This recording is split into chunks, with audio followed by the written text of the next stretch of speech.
ကျွန်တော် Chelsea နဲ့ပတ်သက်တဲ့အပြောင်းအရွှေ့တွေဖြစ်တဲ့ Julian Alvarez, Pedro Neto နဲ့ Fabregas တို့ရဲ့အပြောင်းအရွှေ့တွေကိုသုံးသပ်ဆွေးနွေးကြရအောင်ခင်ဗျာ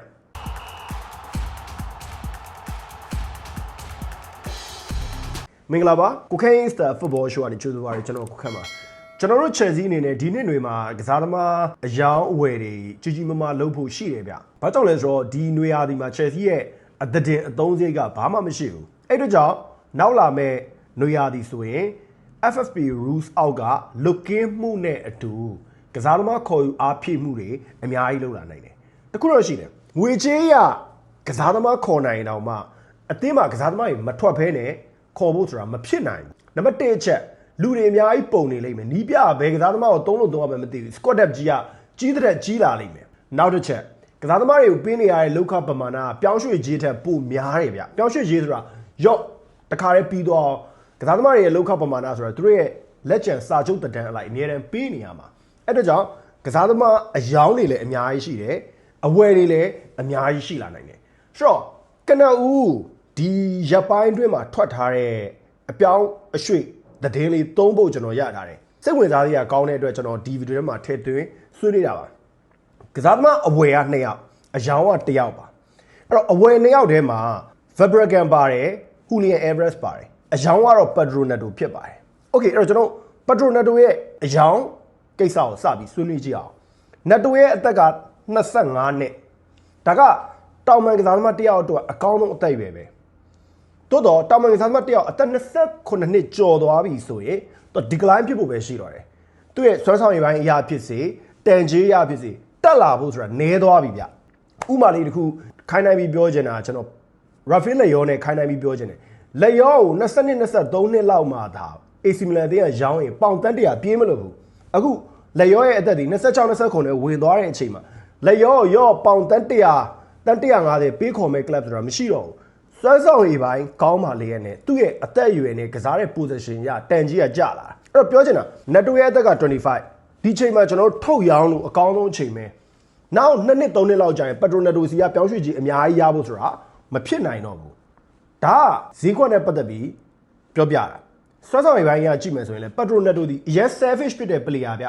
ကျွန်တော်ပြောတာရှင်းရှင်းလင်းလင်းသိဖို့လို့မယ်နော် individual skill ကိုပြောတာမဟုတ်ဘူး selfish ဖြစ်တယ်ဆိုတာကလည်း individual skill ကောင်းလို့တော့အတင်းလိုက်ဟန်ချက်မှာဆိုရင် Pedro Neto တို့ကတိတ်ဗျာကျွန်တော်တယောက်တည်းမြင်ရဆိုအဆင်မပြေဘူးတယောက်တည်းဘောလုံးဆွဲကန်တယ်သူမတက်နိုင်တော့တဲ့အဆုံးမှသာဘောလုံးပေးပုံတွေကိုနီးပြလီယန်ရိုဇင်းညာကလည်းတိတ်သဘောမကျဘူးလို့ကျွန်တော်ယူဆတယ်ဒါပြင် Estefan ကလည်းနောက်နှစ်နွေမှာအင်္ဂလန်ပရီးမီးယားလိနဲ့တဟဆရာပိုဖြစ်သွားသလို Giovanni Quina လည်းရောက်ရှိလာတဲ့အချိန် Neto ရဲ့အရေးပါအရာမှုဟာတိတ်မြင်ရတော့မှာမဟုတ်ဘူးလူငယ်တွေကိုပဲနေရာပေးတော့မှာဒါအပြင် Julian Alvarez ကိုခေါ်နိုင်လိုက်ရင်ပါမားရဲ့အခန်းကဏ္ဍ Central Zone မှာမရှိတော့ဘူးသူက wide ထွက်သွားမှာအဲ့တော့ Pedro Neto ဗျူဟာပိုင်းကအရင်မလိုတော့ဘူးတိုးတော့သူ့ရဲ့တန်ကြီးကကျွန်တော်တွေကအမြင့်ဆုံးအခြေအနေကိုရနိုင်ကြီးရှိသေးတယ်အမြင့်ဆုံးမရသည့်တိုင်အောင် Pedro Neto ကိုခေါ်သည့်အချိန်ကာလတုန်းကပြောင်းရွှေ့ကြီးနဲ့မကွာရင် Neto ကိုကျွန်တော်ထုတ်လို့ရတယ်ဗျအဲ့ဒါကြောင့် Neto ကိုခေါ်ချင်နေတဲ့ club တွေထဲမှာ Atletico Madrid ပါတယ် Neto က Portuguese စကားပြောတဲ့အတွက် Spain စကားနဲ့ဆိုအရင်မကွာဘူးပေါ်တူဂီသားတွေလာလီဂါမှာအများကြီးကစားဘူးတယ်ဆိုတော့ Pedro Neto နွေရာသီပြောင်းရွှေ့ကာလမှာ Chelsea ရောင်းဖို့ဆိုတာအများကြီးဖြစ်နိုင်ရရှိရလို့ကျွန်တော်ထင်တယ်ကျောင်းကြီးကိုဘောလုံးကစားခြင်းနဲ့ဆိုရင်တော့ Senior Dodgers စီမှာ IMAX ကိုငါသလုံးမစ်နဲ့မောင်က6တို့ကိုမမသိနေဖြစ်ဘူးသူချင်းနဲ့လုံသွားကစားလို့ရလို့ဘန်ဝင်လည်းကစားနိုင်ပါတယ်အသေးသေးခြင်းနဲ့ဆိုရင်တော့ပပနမတ်3993389380မှာဆက်သွယ်စုံစမ်းမေးမြန်းလို့ရပါတယ်ခင်ဗျာကျွန်တော်နောက်ထပ်ဆွေးနွေးရမယ့်သတင်းက Julian Alvarez ကို Chelsea ကတကယ်စိတ်ဝင်စားလာတယ်လို့ကျွန်တော်ထင်တယ် Atletico Madrid အသင်းရဲ့အပြောင်းရွှေ့ policy တွေကကျွန်တော်တွေလည်းလက်လန်းမမေဘူးတစ်ခေါက်တော့လည်းကျွန်တော်ပြောပြီးသွားပြီသူတို့ဒီတရားဒီမှာဗျာကစားသမားတရားကိုခေါ်ပြီးနောက်ရာဒီမှာပြန်ရောင်းဖို့အတွက်ဝင်လေးတဲ့အတင်းတင်းမဟုတ်ဘူးကော်နာကလကာပဲကြည့်လေသူတို့ပြန်ရောင်းတာပဲရှေ့မှာလည်းအများကြီးရှိခဲ့ဘူးတဲ့ပြီးရင်လည်းပြန်ဝယ်ဖို့ဝင်မလေးတဲ့အတင်းတင်းဖိလစ်ပင်လူးစ် Chelsea ကိုရောင်းတယ်ပြီးရင်ပြန်ဝယ်တယ်ဒီယိုကော့စတာ Chelsea ကိုရောင်းတယ်ပြီးပြန်ဝယ်ဘာမှမသိဘူးခါပါတော့ပြောချင်တာ Julian Alvarez ကလည်းတီကိုမှာနောက်ဘောလုံးရသည်ဆက်ရှိဖို့ဆိုတာမသေးကြဘူး Julian Alvarez ထွက်မယ်ဆိုတဲ့သတင်းတွေပဲကျွန်တော်ကြားထားတာအဲ့တော့ Julian Alvarez ကိုခေါ်ချင်နေတဲ့ club တွေထဲမှာလက်ရှိအချိန်2သင်းရှိတယ်အဲ့ထက်လည်းပိုများလာဖို့ရှိတယ်ထားလိုက်တော့တခြားသင်းအကြောင်းကိုကျွန်တော်မသုံးသပ်တော့ဘူး Arsenal နဲ့ Chelsea ကိုပဲအဓိကဆွေးနွေးမယ်ခုနက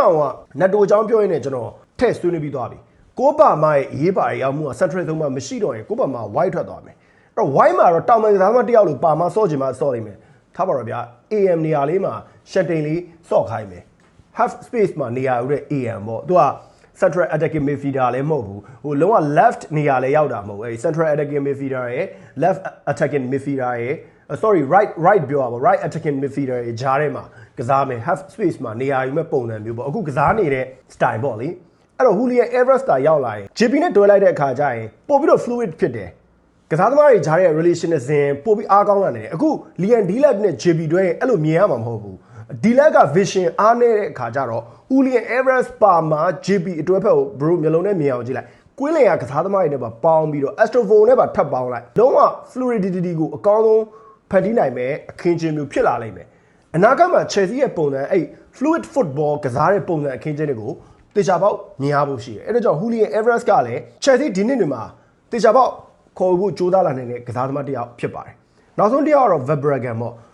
ကျွန်တော်ပြောပြီးသား Verbruggen အရန်သဘောကျတယ် Chelsea ကိုရောက်စီခြင်းတဲ့ဂိုးသမား2ယောက်ရှိတယ်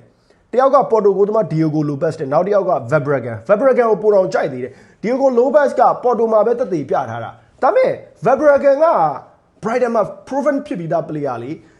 ပုတ်တာလည်းကောင်းတယ်ဖမ်းတာလည်းကောင်းတယ် ball playing လည်းရတယ်ဘာမှအပြစ်ပြောစရာမလိုကျွန်တော်သူ့သဘောကျတော့သူ့ရဲ့ body bit ပဲကိုသမားတယောက်ကအဲ့လိုအကိတ်ကြီးဖြစ်မနေရအောင်ပဲတဲ့လုံးဝပိန်ပါတဲ့ body bit က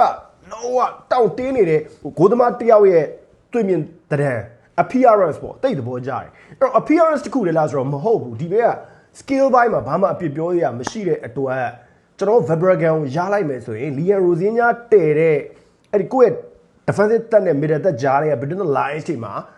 extra defense တယောက်အနေနဲ့အများကြီးထောက်ကူပြုလာနိုင်တယ်လို့ထင်ပါတယ်ဟုတ်ကဲ့ဒါတော့ဒီနေ့မှာကျွန်တော်တို့ Chelsea တင်ဝယ်ယူလာနိုင်တယ်ရောင်းချနိုင်တယ်ကစားသမားတွေရဲ့သတင်းတွေနဲ့ပတ်သက်ပြီးတော့ဆက်သုံးသပ်ဆွေးနွေးခဲ့တာဖြစ်ပါတယ်ဗီဒီယိုလေးကိုအဆုံးထိကြည့်ပေးခဲ့တဲ့အတွက်ကျေးဇူးတင်ပါတယ်ခင်ဗျာ